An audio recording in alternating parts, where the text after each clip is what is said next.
A very good morning, class 10th. This is Divya Jyoti Srivastav, and we are studying class 10th biology chapter 1, life processes. In the previous video, we have studied about nutrition and autotrophic nutrition, and in this video, we are going to study heterotrophic nutrition and how do organism obtain their nutrition. ठीक है, तो start करते हैं heterotrophic nutrition से. देखिए, previous video में हमने autotrophic nutrition के बारे में पढ़ा था.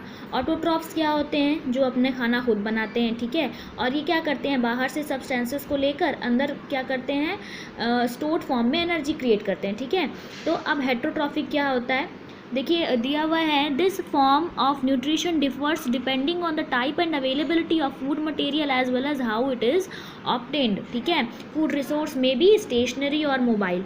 अच्छा, अब बताइए हेटरोट्रॉफ क्या होता है? आपको ऑटोट्रॉफ पता था कि ऐसे organisms who made their own food, they are called as autotrophs. So what about heterotrophs? Who are heterotrophs? I will tell you. Heterotrophs वो होते हैं जो अपने फूड के लिए किसी अदर ऑर्गेनिज्म पर क्या होते हैं? डिपेंड होते हैं, ठीक है. किसी और पे डिपेंड होते हैं. किसके लिए? अपने भोजन के लिए या अपने फूड के लिए, ठीक है. तो अब ये क्या करते हैं कि हेटरोट्रॉफिक न्यूट्रिशन वही होता है कि ऐसे ऑर्गेनिजम्स जो अपना न्यूट्रिशन कहाँ से लें? किसी और ऑर्गेनिज्म से लें, तो उसे हम क्या बोलते हैं? हेटरोट्रॉफिक न्यूट्रिशन, ठीक है. देखिए, यहाँ पे आपको दिख रहा होगा, दिया है फूड रिसोर्सेज में भी स्टेशनरी और मोबाइल. अभी स्टेशनरी और मोबाइल का क्या मतलब होता है? अब स्टेशनरी का मतलब स्टेशनरी वो पेंसिल इरेजर वाली शॉप नहीं, और मोबाइल का नंबर मोबाइल का मतलब मोबाइल फ़ोन तो बिल्कुल भी नहीं है, ठीक है. तो देखते हैं क्या होता है. स्टेशनरी का मतलब होता है, आपको एग्जाम्पल मैंने दिया है, example of stationary food resource, ठीक है. ये क्या है? फूड रिसोर्स हैं.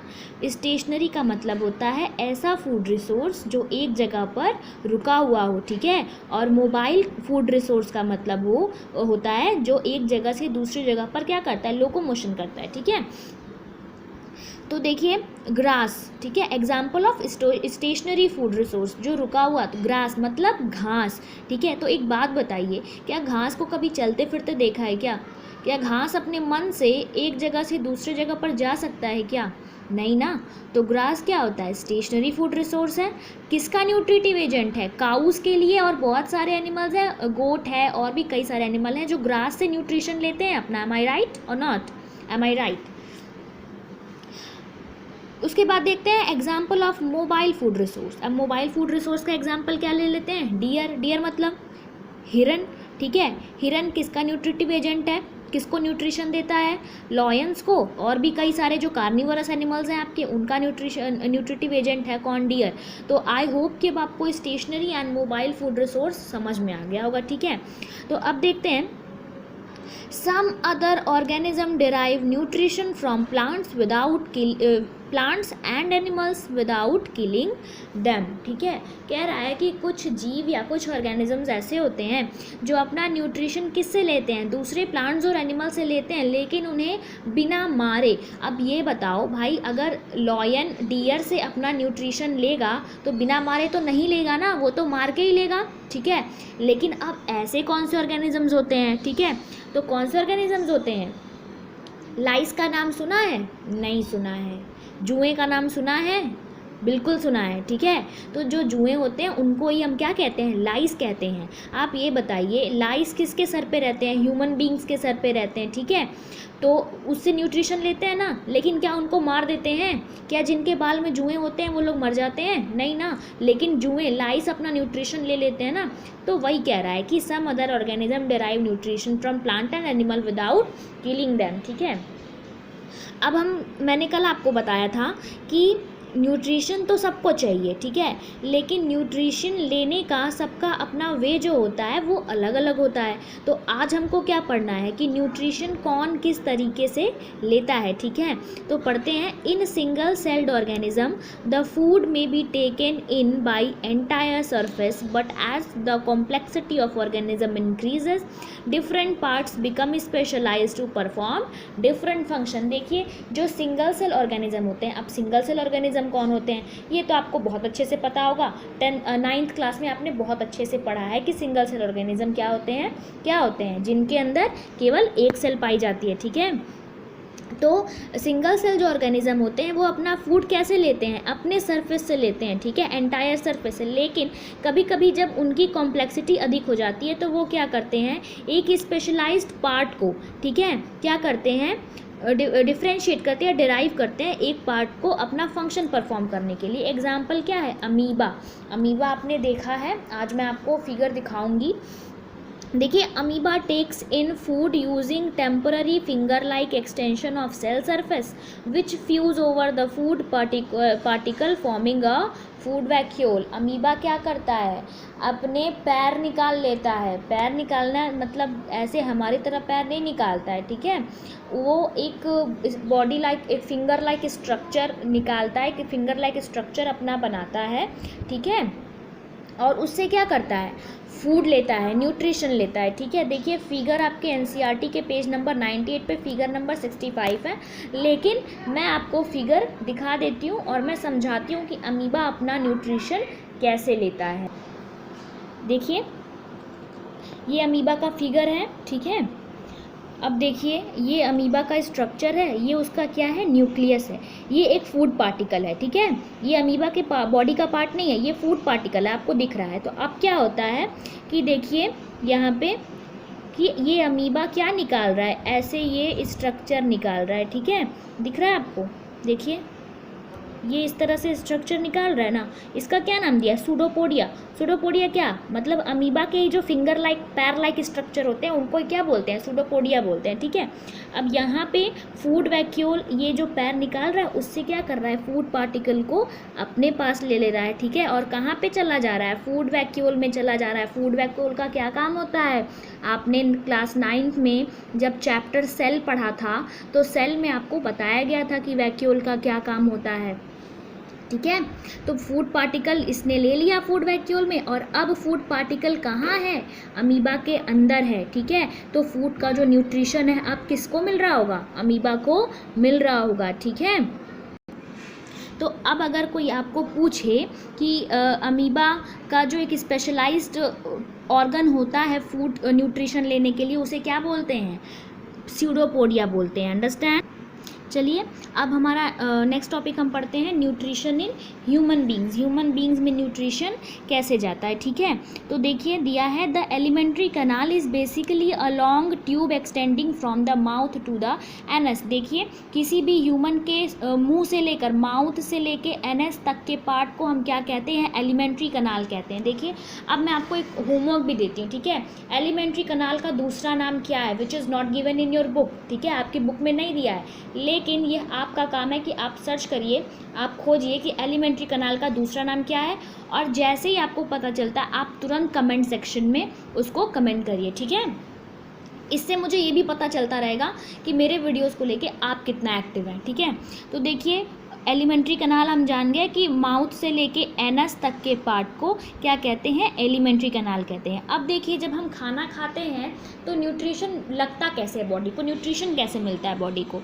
हमारा फर्स्ट पॉइंट है, when we eat something our mouth waters. हम जब खाना खाते हैं तो हमारे मुंह में पानी आता है ना, this is not actually water but a fluid called saliva secreted through salivary gland.